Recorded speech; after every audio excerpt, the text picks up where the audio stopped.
नमस्ते मित्रों। जैसा कि आप जानते हैं, आज के समय में सभी लोगों को सांस लेने की दिक्कत हो रही है और परिस्थिति बहुत ही गंभीर है। तो लोगों को ऑक्सीजन की व्यवस्था नहीं हो पा रही है। तो सवाल ये है कि अगर ऑक्सीजन की व्यवस्था नहीं हो पाती है तो क्या हम अपने पहचान में लोगों की सहायता कर सकते हैं, उनको बचा सकते हैं? इसका जवाब है हाँ। हम लोग जो है एक प्रोन पोस्चर जो है वो करके हम लोग अपनी जो ऑक्सीजन का लेवल है शरीर में वो बढ़ा सकते हैं। तो प्रोन पोस्चर का मतलब है हमको जो है पेट के बल यहाँ पर लेटना है और पेट के बल एक पर्टिकुलर पोस्चर में लेटना है और थोड़ी थोड़ी देर बाद हमको पोस्चर को बदलना है। तो अगर हम ऐसा करते हैं तो धीरे धीरे, और ये चीज हम रिपीट करते हैं तो धीरे धीरे हम अपने शरीर में ऑक्सीजन का लेवल बढ़ा सकते हैं। तो इसमें कब हमें प्रोन पोस्चर करना है, ये हमको यहाँ पर ध्यान देने वाली बात है। सबसे पहले हमको अपना ऑक्सीमीटर से अपना ऑक्सीजन का सैचुरेशन लेवल चेक करना है।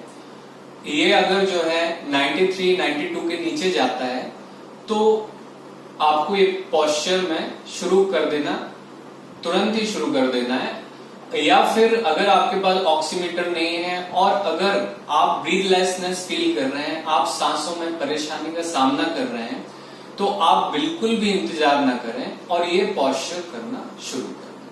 अब मैं आपको यहाँ पर डेमोन्स्ट्रेशन करके दिखाता हूँ कि किस तरह से हमको प्रोन पोस्चर करना चाहिए। उल्टे हमको किस तरह से लेटना है। तो हमको यहाँ पर जो है 5 तकिए लेना है, ठीक है। तो इस तरह से पहला जो है आगे की तरफ, इस पर हम अपना सिर रखेंगे। दूसरा थोड़ा सा डिस्टेंस पे रखेंगे, इस पर हम अपना चेस्ट रखेंगे। तीसरा हम अपने यहाँ पर 2 तकिए लेंगे, यहाँ पर 2 तकिए लेंगे। आप इस तरह से ये बॉलिस्टर भी ले सकते हैं। और जो ये है इस पोस्चर में हमको इस तरह से बनाना है। ये नाभि के नीचे वाला पोर्शन यहाँ पर आएगा, यहाँ पर आपके पंजे आएंगे। तो इस तरह से आपको लेटना है। ये मैं दिखाता हूं आपको।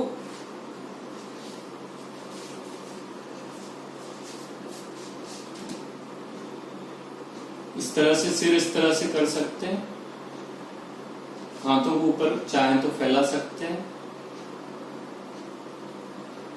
तो आप देखेंगे कि इस पोस्चर में लेटे हुए आपका जो है लंग्स के 2 पार्ट होते हैं। तो लंग्स का जो आगे का पार्ट है और पीछे का पार्ट, तो पीछे का जो पार्ट है वो बहुत एक्टिव हो जाता है, क्योंकि हम जब इस अवस्था में लेते हैं तो गुरुत्वाकर्षण बल, जो ग्रेविटेशनल फोर्स है, वो हमारे लंग्स में काम करता है और हमारे लंग्स की जो झिल्लियां जो होती हैं वो थोड़ी सी बड़ी हो जाती है और वहां पर जो 25% इनएक्टिव जो झिल्लियां होती हैं वो एक्टिव हो जाती है। जिससे क्या होता है, हमारे वहां पर ब्लड का सर्कुलेशन इस अवस्था में बढ़ने लगता है और ऑटोमेटिकली ऑक्सीजन का सैचुरेशन लेवल बढ़ने लगता है। तो इस तरह से हम अपने आसपास में अपने जो है इस चीज को लोगों को अवेयर कर सकते हैं और उनकी जान को बचा सकते हैं। साथ ही साथ हम यहाँ पर एक और ध्यान देने वाली बात यह है,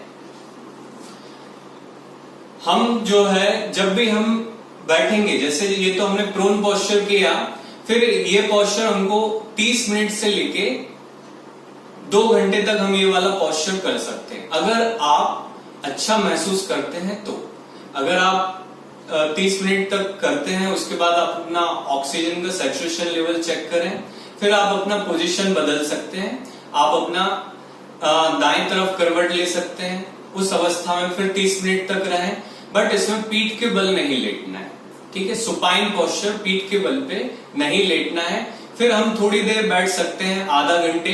बट हम जब बैठेंगे तो हमको इस तरह से हम क्रॉस लेग पोस्चर आलती पालती मार के बैठ सकते हैं। बट हम या तो 90 डिग्री पर रहेंगे या आगे की तरफ थोड़ा सा झुका हुआ रखेंगे अपने शरीर को, अपने ऊपरी शरीर को, ताकि जो है गुरुत्वाकर्षण बल आपके फेफड़ों पे थोड़ा सा काम करे और आपके जो लंग्स का जो पीछे का पार्ट है फेफड़ों का, उस पर मतलब जो ब्लड का सर्कुलेशन हो और ऑक्सीजन लेवल, सैचुरेशन लेवल कम ना हो। ठीक है, इस पोजीशन में हम बैठ सकते हैं, या फिर अगर हम चेयर पर भी बैठे तो थोड़ा सा झुककर बैठें, खड़े हों तो थोड़ा सा आगे की तरफ झुककर हम चलें। तो ये हमको इस तरह का ध्यान रखना है, तो इससे हमारा बॉडी का सैचुरेशन लेवल ऑक्सीजन का कम होगा, तो ज्यादा कम नहीं होगा। तो ये चीजें हम कर सकते हैं। और एक और चीज यहाँ पर मैं आपको एडिशनली बताना चाहता हूं, मैंने कुछ रिसर्च पेपर की स्टडी की है, उसमें यूके में एक स्टडी हुई है, उसमें ये बताया गया है कि अगर हम एक हैंड होल्डिंग फैन लेते हैं, हैंड होल्डिंग फैन मतलब जो हाथ में पकड़ने वाला छोटा सा जो पंखा होता है, इलेक्ट्रॉनिक पंखा, वो 200-300 रुपए में मिल जाता है, और वो अगर हम लेते हैं और इस तरह से हम खुद अपने चेहरे के पास लाकर उसको चलाते हैं, तो उससे जो एयर का फ्लो होता है, उसके कारण क्या होता है, मरीज जो सांस ले रहा है उससे सांस लेने में और उसको हेल्प मिलती है। और यहाँ जो हमारे गालों के पास में और नाक के पास में जो रिसेप्टर्स होते हैं वो एक्टिव हो जाते हैं, जिससे कि क्या है, उसको सांस लेने में थोड़ी और मदद मिलेगी और सैचुरेशन लेवल उसका बढ़ जाएगा। और वो पंखा जो है, आप प्रोन जब उल्टे और लेटा हुआ है जो भी व्यक्ति जिसको परेशानी है, आप उस समय भी उसको पंखा इस तरह से सामने रख सकते हैं और उसको करा सकते हैं। तो ये आपकी इससे बहुत मदद होगी, और ज्यादा से ज्यादा इस वीडियो को लोगों को शेयर करें। हम जितना ज्यादा से ज्यादा लोगों की जिंदगी को बचा सकें, समाज की सेवा कर सकें, उतना अच्छा हमारे लिए। तो इसी के साथ मैं आपसे कहूंगा आप ज्यादा से ज्यादा लाभ लें। थैंक यू, धन्यवाद।